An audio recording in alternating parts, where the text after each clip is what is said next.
Welcome to the MeMyddleton Show, a place to encourage neo-spiritualists to laugh, love, and learn, while we virtually walk through topics of the spiritual, magical, natural, and occultic worlds. I am your host, Evina. You have now entered the MeMyddleton Show.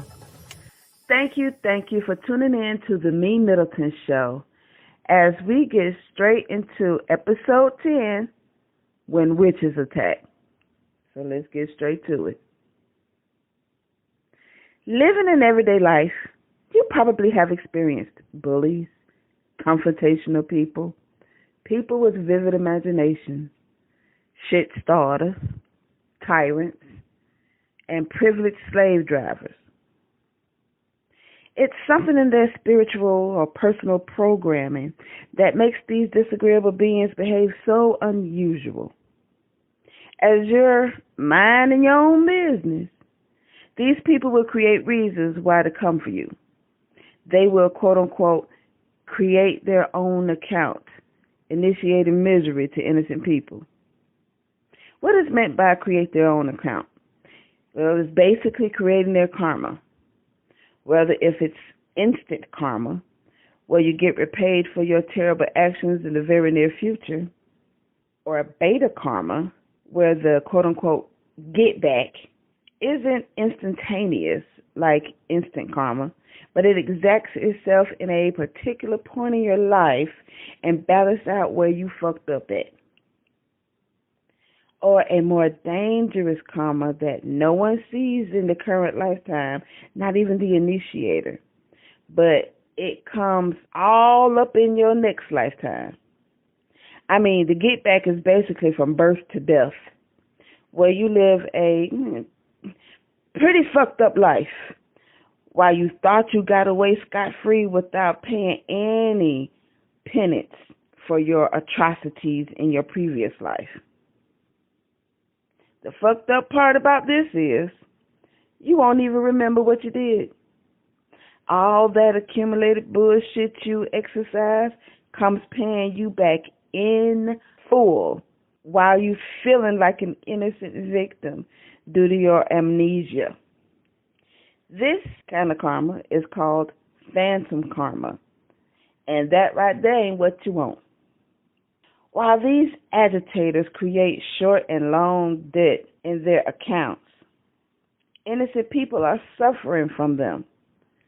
These agitators do stupid shit, like supervisors or bosses make work life miserable for specific employees, or people flirting with married people and creating discord and chaos in the married person's home, or people sabotage a person's project to get the upper hand with jealousy and envy, or people incorrectly interpret facial expressions, Lord, make people lose their livelihood, create lies and gossips to try to smear their target's good name, or even have someone killed. The list can go on and on. We live in environments and are receiving certain programming and inherit certain unnatural things in our DNA, which desperately needs cleansing, by the way, that seems to appear to give some individuals permission to behave so uncivilized. They even defend and celebrate being uncivilized. It gives them a false sense of empowerment and liberation that's being collected in that account. For those that appear to get away with murder, tend to share sentiments of those left-hand practitioners who don't believe in karma.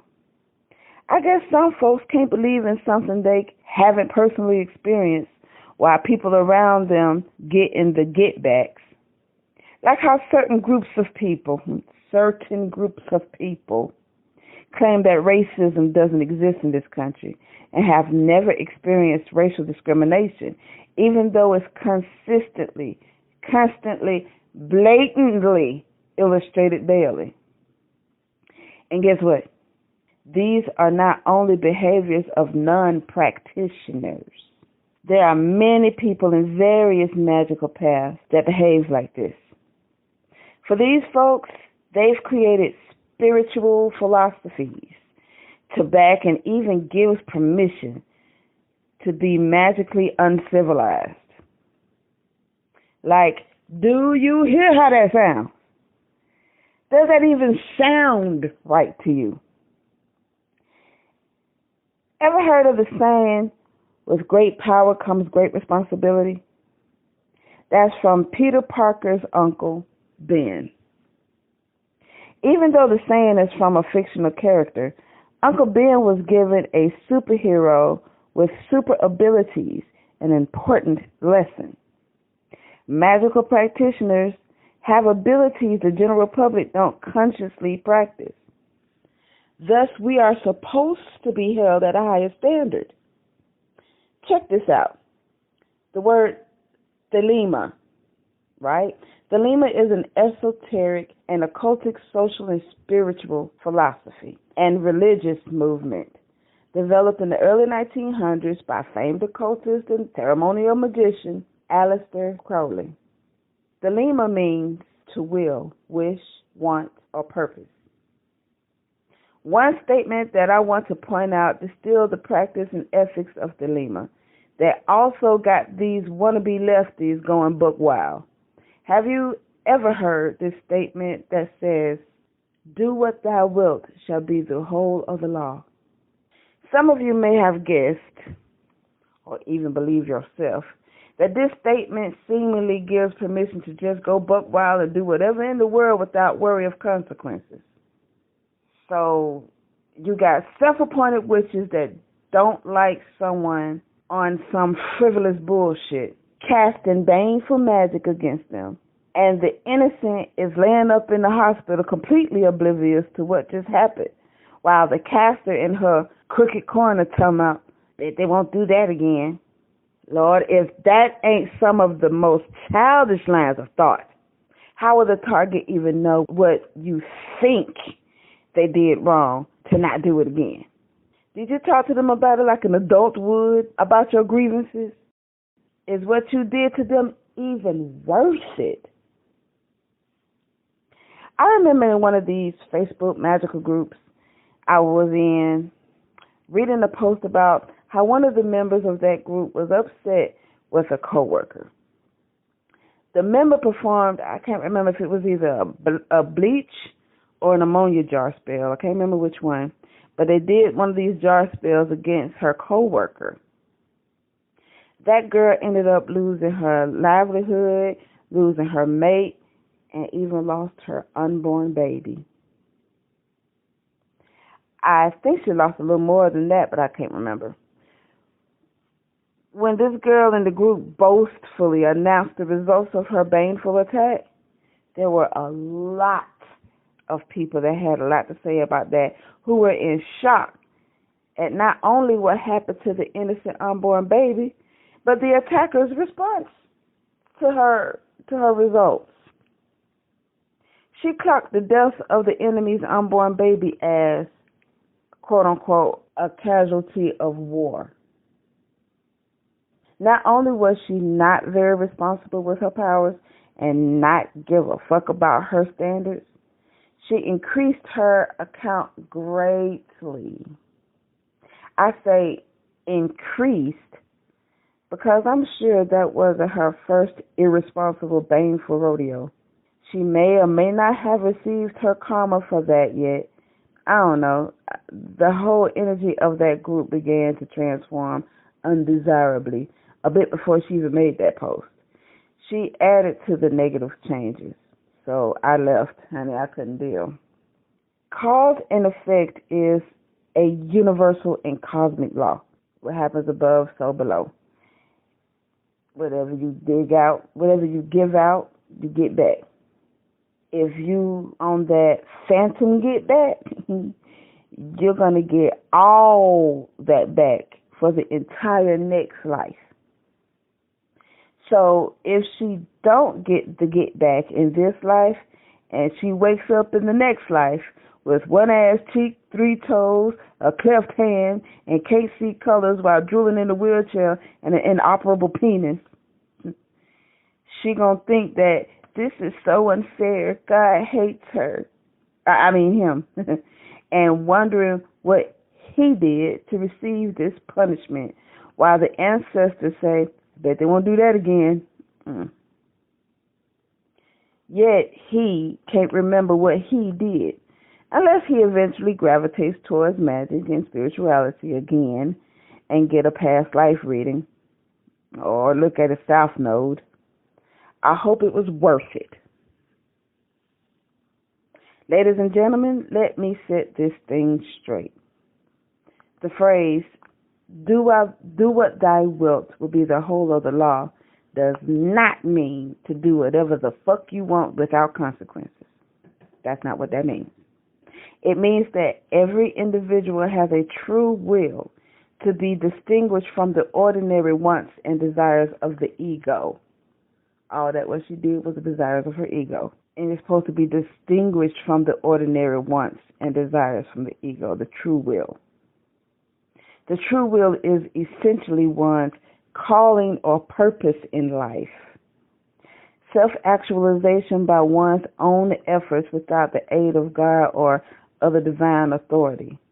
You're supposed to act in response to your calling, not act in response to some random mundane life issue and everyday desires.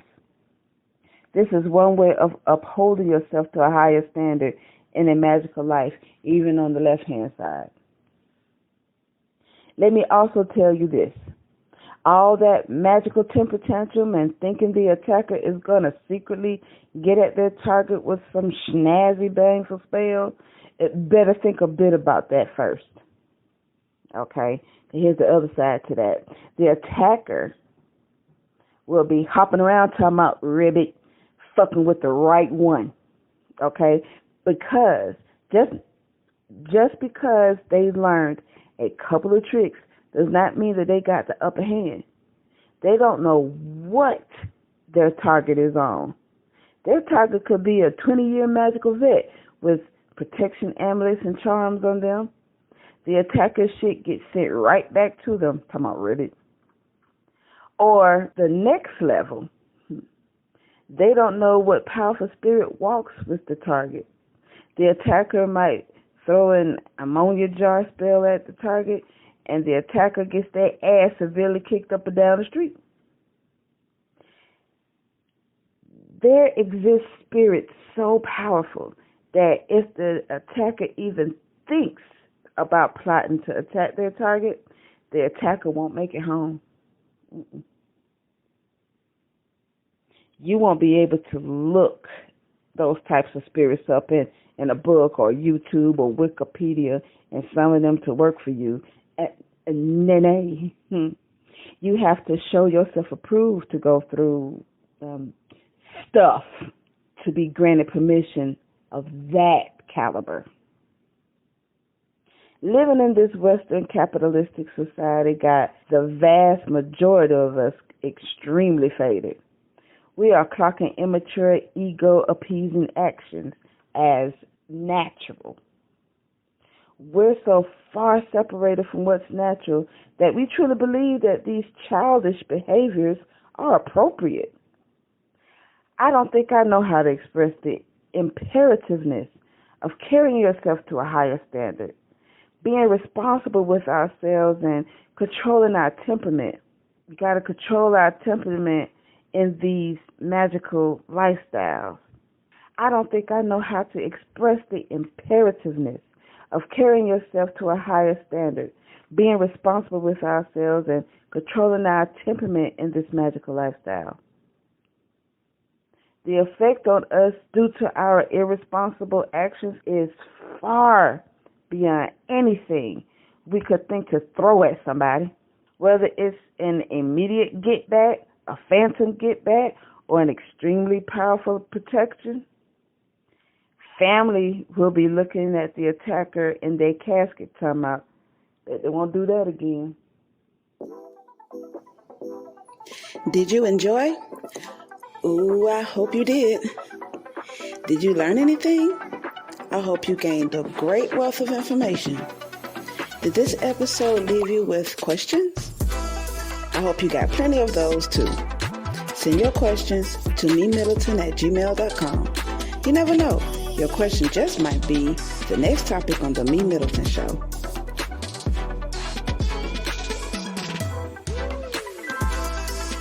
What would you like to see on the MeMyddleton Show? Do you have any suggestions? Send them over to MeMyddleton@gmail.com, and I will be super happy to read your suggestions. If you're listening in on Podbean, Spotify, Google Podcasts, or any other platform, please leave a comment. If you're listening in on YouTube, leave a comment, click on the like button, click subscribe, and click on the notification bell to be notified of all uploaded videos.